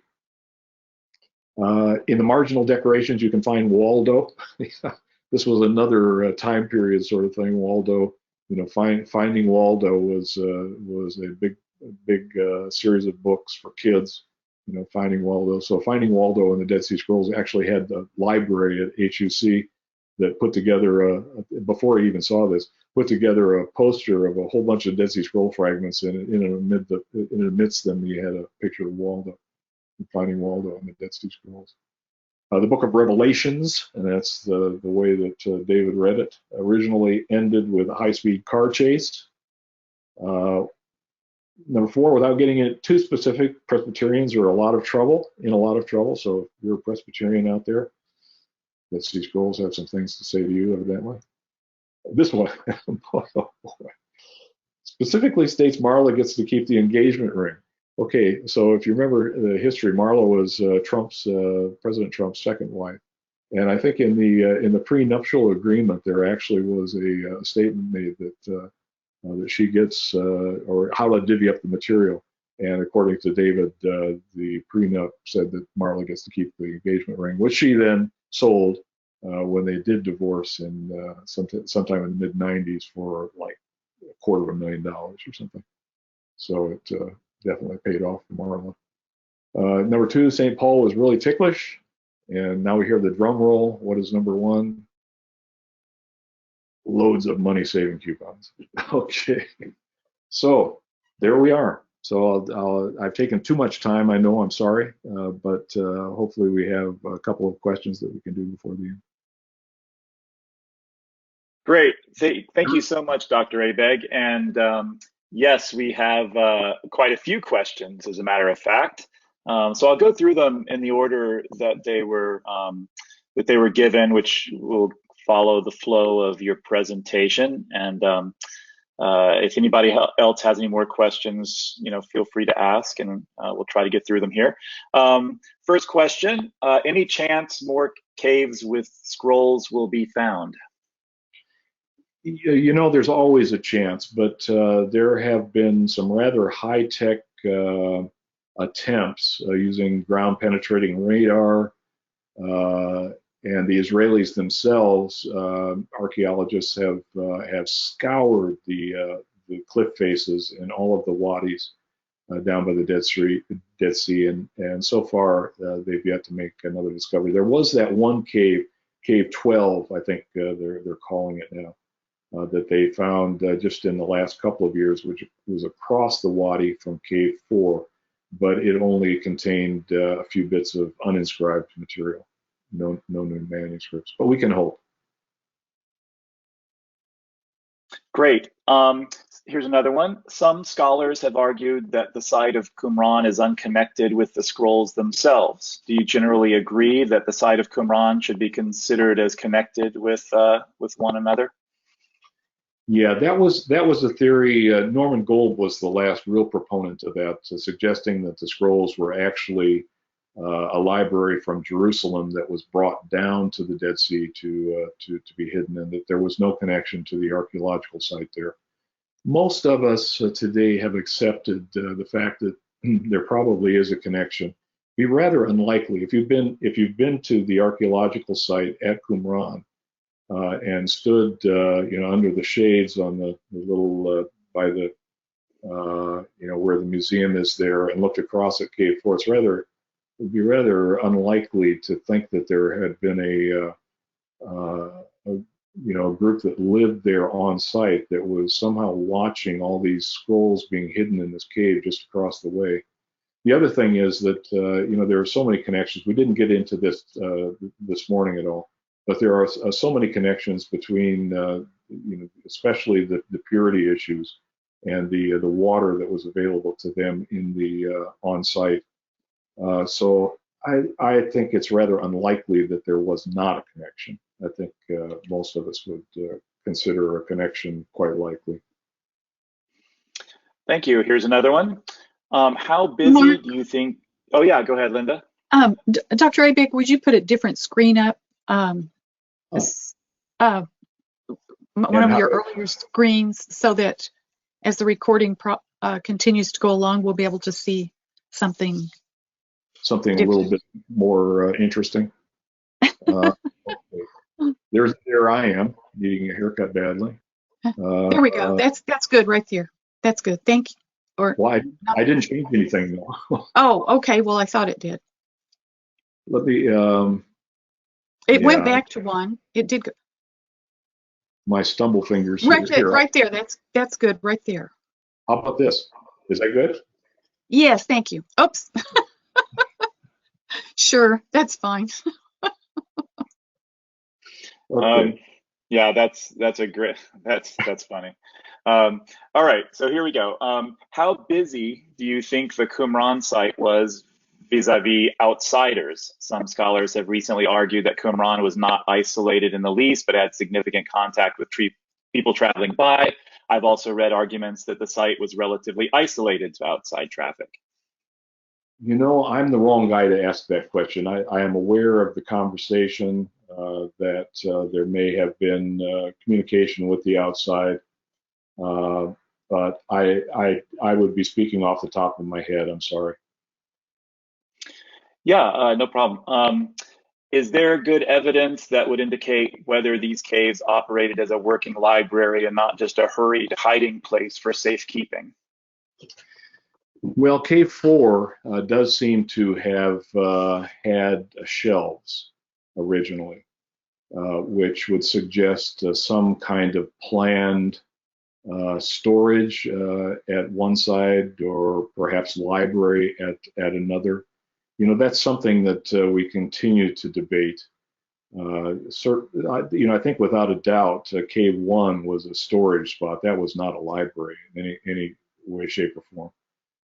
The only cave that strikes me as having the possibility of being some sort of a place you could visit to study would have been Cave 4, and yeah, that's about all we can say. These things are highly debated, and unfortunately, as I think of archaeology, the stones talk, but they don't talk very loud, and there's a lot of debate going on with some of these very questions. Great. Okay. Related to historical figures in the scrolls, in Wise, Abegg, and Cook, they argue that the Qumran community did not voluntarily go into exile, but rather were forced out of Jerusalem by the Pharisees when Queen Salome made peace with the Pharisees. I'm curious if Dr. Abegg still stands by that explanation. I was personally convinced, in parentheses, and has that view received any pushback? I always read in the literature that the Qumran sectarians went into voluntary exile, and I've not come across any interaction with the theory they present. Yeah, that goes back to the history of that book, and the order of the names of the authors will give you some sense of whose theory that is. It's not Abegg, Cook, and Wise. It's Wise, Abegg, and Cook. We split up the material in three portions, and each of us did the same amount of text within the book, which we signed off on, by the way. If you've got the book, you can see who did the translations. But the introduction was mostly written by Michael Wise, and so that's Mike's theory. I have always thought that it was a voluntary exile, but I can't give you proof of that. It's just a sense that I have. So there again, I'm not the guy to ask that question. My interest is mainly textual. And some of the history is I come at probably with about the same amount of knowledge as many of the people sitting out in the audience right now. Thank you. All right. And I'm assuming this question is related to the Isaiah scroll. Is there a break in the writing style between chapter 39 and 40? No, there's not. No, there is one portion that has a break. But it's back, and I'm not remembering the exact chapter, but it's earlier than that, someplace in the 30s, where the scroll appears to have been divided in half. And there again, we debate as to why that was. Was the project so big that it was handed off to two scribes? And the first scribe completed his project. The second one perhaps never did. And then the first scribe finished the project. And at the seam there at the end of the first scribe's project, you can see where he attempted to end at the bottom of a column. He actually squished the column quite dramatically and then started up again. But it's back, I think it's Isaiah 33, not 40. That's a good question, though. And so then we have people that try to find a literary seam there back at Isaiah 33, which I think is rather difficult to do, but it has been attempted. Thank you. All right, here, going back to reconsidering the use of Hebrew in conversation as opposed to Aramaic, does Acts 22:2, speaking of Paul's address to the crowd on the Temple Mount, shed any light? Did he speak to them in Hebrew or Aramaic? And the quote is, and when they heard he was addressing them in the Hebrew dialect, they became even more quiet. Yeah, that's a passage that I'd have to look at again. I know there's a debate on the terminology used. Gary Meters I know is out there in the audience. Too bad he can't answer this question. But I know there's debate on the actual terminology in Greek used to define what language was being spoken, and it isn't as exacting as we would like to have it. So it's there are debates that rage on all of these issues, and that certainly is one of them. Gary can answer that question if he wants to. Gary, are you there? Hello? Yeah. Oh, that's all right. I'm going to pass like you, Marty. Okay. I can hear your voice though, Gary. Yeah. Gary and I taught together at Grace Theological Seminary back in the early 90s. Oh, that's great. All right, here's a good one. What degree of weight do the Dead Sea Scrolls have for Old Testament textual criticism? That is, when comparing the Masoretic text, the Septuagint, Dead Sea Scrolls, Samaritan Pentateuch, etc., are the Dead Sea Scrolls given greater weight than the others, given their early dates?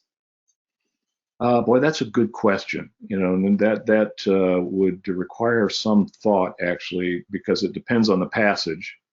And the history of the exegesis of some of these passages and how the scroll variant fell into that discussion. It does vary a bit from one passage to another. I would say that it also depends on the scroll. For example, the Great Isaiah Scroll that in the discussion today we talked about the spelling and the orthography, or the orthography and the morphology, the spelling and the word construction within that scroll. That scroll is probably not held in as high regard because of some of those differences as a purely Masoretic text. And if you remember looking at that chart, about 70% of the manuscripts from Qumran are very, very close to the Masoretic text. So if you have a manuscript in that group, and have a question about the Masoretic text, yes, then we go to the scroll and take a look.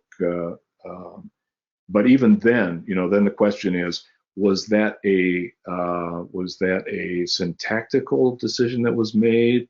Was it a lexical decision that was made? The debates rage on every passage. So the scrolls are certainly looked at quite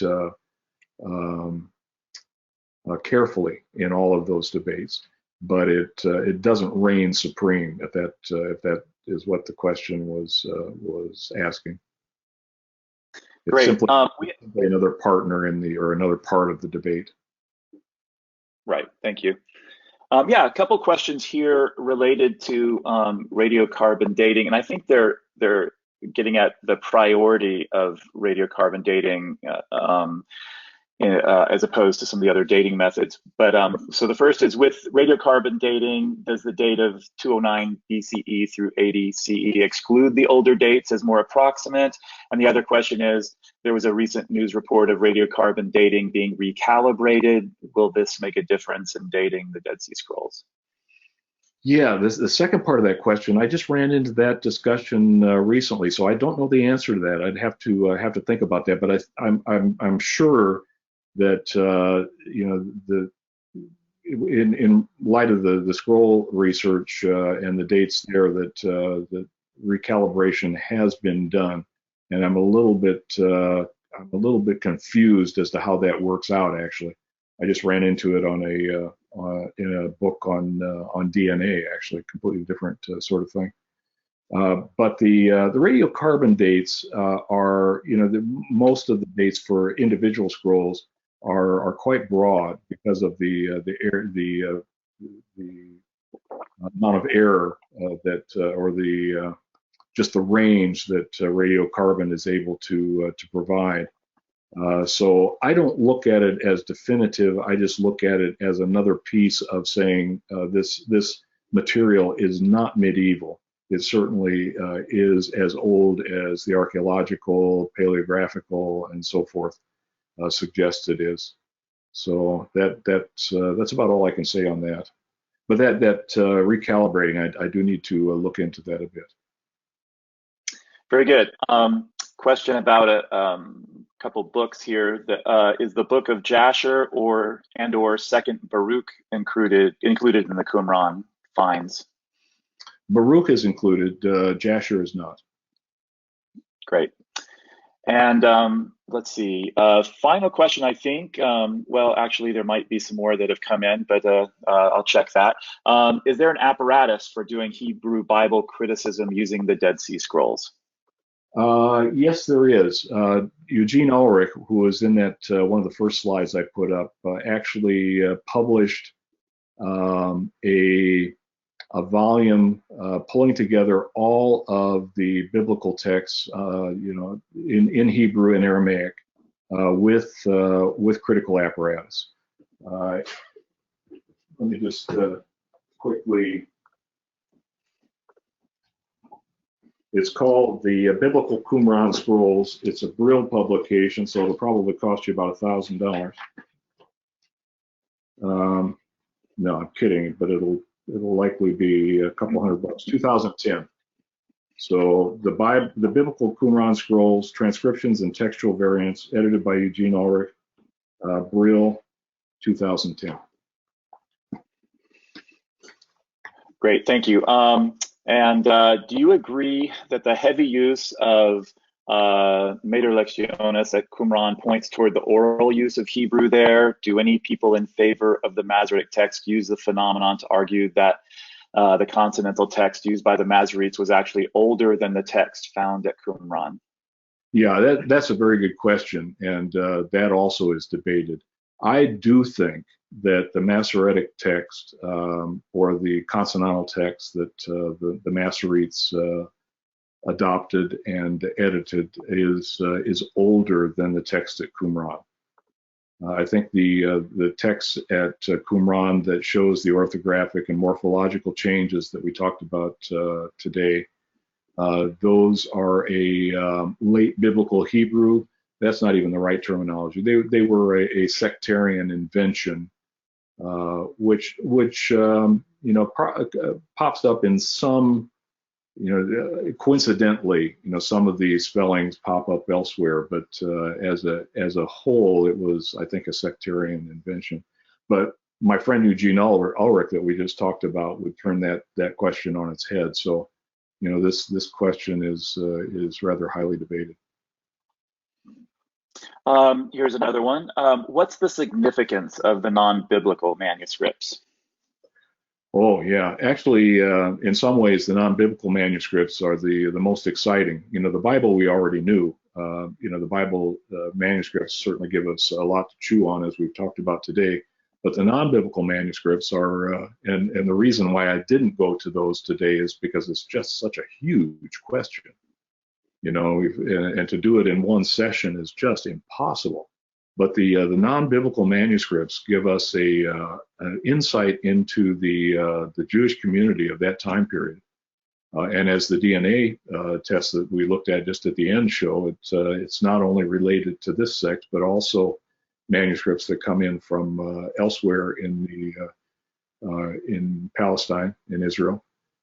So for the first time, we have access to some 500 books that most of them quite fragmentary, obviously, but we continue to chew on that to this day. I'm working with I edit a series for Brill, Dead Sea Scroll editions, and we're working now to get into publication a manuscript on the Temple Scroll.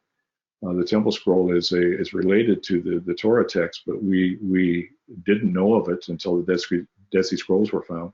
It's quite extensive. Some 66 columns, fragmentary. But and Larry Schiffman at NYU has put together a massive volume on that text that has never been published critically. It's been published, but this will be, well, I shouldn't say that. Yigai El-Yadin published a Hebrew edition and a 3-volume set back in the 80s or late 70s. But this takes into account all of the study on the scrolls that have been done in the years that have rolled out since then. So yes, the non-biblical stuff is just, and it as it trickles down, if we had time, I could tell you some really amazing things about Paul's teaching in Romans and Galatians, for example, that come directly from a study of the Dead Sea Scrolls. So yes, very important stuff. Great, Okay. Dr. Abegg. One last question, and I know with just preempting this, with Roy, when he does a presentation, I know that some of his slides or an outline is not available. do you or would you be making anything available to this audience from your presentation, whether it be the PowerPoint slides or an outline in time we can hand out to them? You know, I've been asked that question before, and my answer has normally been no, because of the number of images in the PowerPoint that I can show them. And if somebody took a screenshot of them, there's nothing I can do about that. But I don't own them, and we would have to look into copyright and all of that. Yeah, I think that people will have access to this video. They can go back and Right. make outlines of it if they need to. That's what we do with Dr. Brown. So I know people ask, but I just want to address it so they know that that's sort of our typical policy with most presenters. Okay. We could put together some sort of outline, but I think the solution you just gave is probably the best. And for those that are somewhat techy, I'm sure there are ways of recording it for your own personal use if you wanted to. Okay. And then what I'm going to do quickly is I'm going to make Mark the presenter. You'll still be online with us, but Mark is going to show a little bit of the materials that are under the accordance for the Dead Sea Scrolls. So Mark, you should be able to show your desktop. And while he's doing that, let me just make a quick mention. Again, in the chat box, we have the Academy 25 coupon, which is good store-wide for 25% off any group of books or number of things that you want to put into the cart and get 25% off. It does not apply to the materials on sale. The materials that we have on the Dead Sea Scroll complete text add-ons has 7 or 8 works in it that Dr. Abegg has gone over. It lists for $800 and we have it on sale for $299. If you already own some of these things, you get a custom upgrade. As many of you know, I think it's 50% off of anything that you don't own. So Mark, go ahead and take it away and show people a little bit about what is in that package. Okay, great. Thanks, Richard. Yeah, I have, hopefully everybody can see my screen. I have our website here on the left and accordance here on the right. And this is a fantastic deal on a bunch of different resources, almost all of which Dr. Abegg has either written or contributed to, except for the Dead Sea Scroll images that we've included in there too. So yeah, let me show you just real briefly what some of these look like, so you get a feel for them. The Dead Sea Scroll images come they're presented in both manuscript order and in canonical order. And so if you're looking at them in canonical order, they'll scroll with your text, which is kind of cool. And you can certainly zoom in on them. You can see quite a bit of detail here. Pretty fascinating, and that's one of the items in that list. And again, I'm just going to go through these pretty quickly because I know we don't have a whole lot of time till the next eAcademy webinar begins. The Dead Sea Scrolls Bible. This is fantastic. This is, and Dr. Abegg, if you ever want to cut in and add something that I'm missing, but this is a translation of the Dead Sea Scrolls, and comes with notes as well. And the notes are just as valuable as a translation, in my opinion. Here's a really good example. And by the way, you'll see anytime you see words in italics in this, it indicates a variance from the Masoretic text, and you'll see the note here. Again, this is an example of the quality of the notes that you'll see. So your enemies is what the Dead Sea Scrolls has, but your strangers is what the Masoretic text has, and the ungodly is what the Septuagint has, and it offers a solution to that problem. And you'll see. Let me just go up here to the beginning. Wherever some of these, wherever the text is fragmentary, they'll fill in the text with they'll fill in the fragments so that it's readable too. And there's also you'll see indications when lines are skipped as well with with a triangle symbol, and yeah, there we go, indicates that, and you may not know that just by looking, you may think, Genesis 1:28 would be the end of that chapter, since it starts with Genesis 2:1, but when you see the symbol, you know that there's some missing verses there Mark, in the manuscript. Yeah. Yeah, absolutely. Because there has been some confusion on that. That doesn't mean that it was missing from their copy of Genesis. It simply means that it wasn't present in the manuscript evidence that we have. The manuscript evidence is quite fragmentary, and so we don't have all of it. Yes, thank you for that clarification. I appreciate that. And so yeah, this is an incredible resource. And the Dead Sea Scrolls Greek Bible. Let me just bring that up quickly too. And Dr. Abegg mentioned that there were some Greek texts included in the Judean desert manuscripts. And let's see, these are also available in manuscript order or canonical order, and depending on which one you choose, it'll either have the manuscript information tucked in there, or the where you'll find it in the canonical text as well. So, and again, fully morphologically tagged. You'll see down in the instant details palette down here, that is, if I hover over a word, I get that that information, and fully searchable that way too. So if I wanted to look for all feminine singular accusative nouns in this text, I could do that. So we have that there, that as well. All right, Greek non-biblical texts from the Judean desert. So these are biblical texts that we were just looking at. But there are, as Dr. Abegg pointed out, there are Greek non-biblical texts as well, and more of those than the biblical texts. So let's see, let me come down here to see what that's Greek Judean desert. I wasn't sure exactly what we called that, and we'll spell it right. There we go.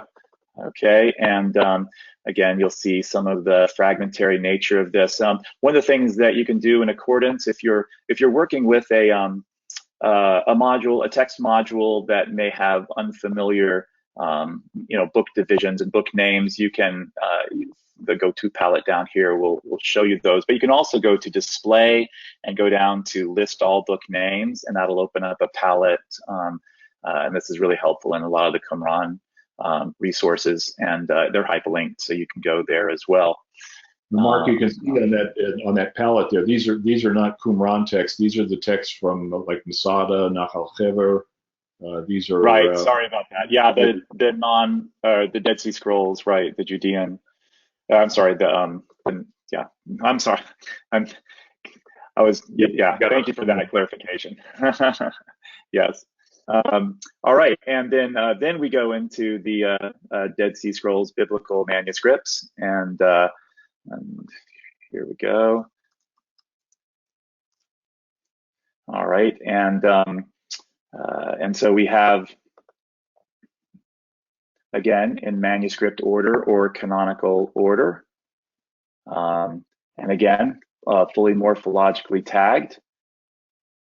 And again, as you can see from listing all book names, that yeah, these are the biblical resources as well, and you can see which of the books are included pretty quickly there too. All right, and then the Judean desert corpus, and as you can see from the note here, there this module contains a text and morphological tagging of Hebrew and Aramaic manuscripts that are not in Qumran or in the DSSB, either the canonical or the manuscript order modules. And we can take a look at that as well. All right, and again, fully morphologically tagged and fully searchable. And then the Qumran non-biblical manuscripts as well. So, and I know we're running out of time, so let me just go through some of here. The Qumran non-biblical manuscripts in an English translation. Again, so this is this is really an amazing resource as well. So let me go to Qumran, and because I want to show you those side by side. So so here we have the Qumran non-biblical manuscripts, but I can also add the English translation side by side. So a really powerful resource for looking at the non-biblical manuscripts that, again, as Dr. Abegg pointed out, provide a lot of insight to what was going on in the community and how they, in their understanding of the text. All right, biblical Dead Sea Scroll manuscript variants. Let's take a look at that.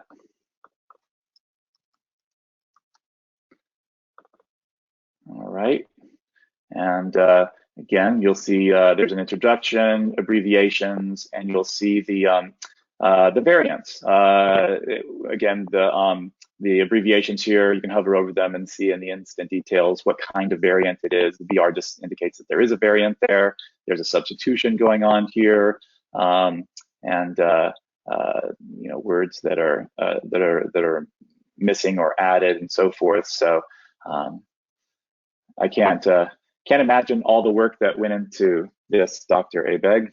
That's pretty amazing. This was a part of the project as we did the concordance and the module for the Dead Sea Scrolls, but the actual list was put together by a fellow by the name of Jared, and I've just lost Jared's last name. Jared, are you out there? Jared Jacobs. And that's, so he. Oh, there we go, yeah. He's the one that did all the work. Ah, very good. Okay. Do we have the book of Jasher? No, not in the Dead Sea. Accordance. In accordance? Well, let me show you this little trick here in accordance. If you go to your library and you click on this little magnifying glass and go down to books, texts, and type in Jasher, it'll show you where Jasher, if Jasher is there or not, and it's not. So, so no, we don't have that. But you could type in something like First Enoch, for example, and see that there. It's a really handy way as your library grows larger to find out, you know, where those which modules contain the things you're looking for. So yeah, looks like we don't have Jasher. And let's see. The index of Dead Sea Scrolls manuscripts. So let's see, DSS, and oh, I'm still on books. Go back to any category. So DSS index, and as the name implies, this is an index. Now, sometimes the cave numbers and the manuscript numbers can get a little cryptic, and this is helpful to me when you know, going through you know, some of these, and it tells you a description of the manuscript, the language it's in, the date, and so forth. So even images and links to those if those are available. So this is a really helpful resource if you're actually doing research and study in the Dead Sea Scrolls. And finally, studies in the Dead Sea Scrolls. I'm assuming everyone that's been listening to Dr. Abegg has this as their area, as an area of interest anyway. And this is an amazing resource. Let's see, there we go. And pretty much covers probably almost everything you want to know about the Dead Sea Scrolls. So some fascinating, well, let me bring this out so you can see some of the topics that are discussed here. So the Dead Sea Scrolls and the origins of the Bible and Christian origins, religion in the Dead Sea Scrolls, some great works here, archaeology related to Qumran and biblical interpretation and so forth. So just an amazing resource as well. So I know I went through those really quickly. And again, we have this on sale for a really good price. So I just want to make sure everybody can take advantage of that. All right, Linda or Richard. Yeah. Yeah, thanks, Mark. Dr. Abegg, do you have any last words for us? I'm wordless at this point. Well, I tell you, I really appreciated it. Very interesting. And my appreciation for the Dead Sea Scrolls, you know, every time, you know, I hear from you or Dr. Brown, it just helps me so much. And this was very, very good for me. We thank everyone for attending this, and we have another one starting at 3 o'clock. Be the first look at the new time.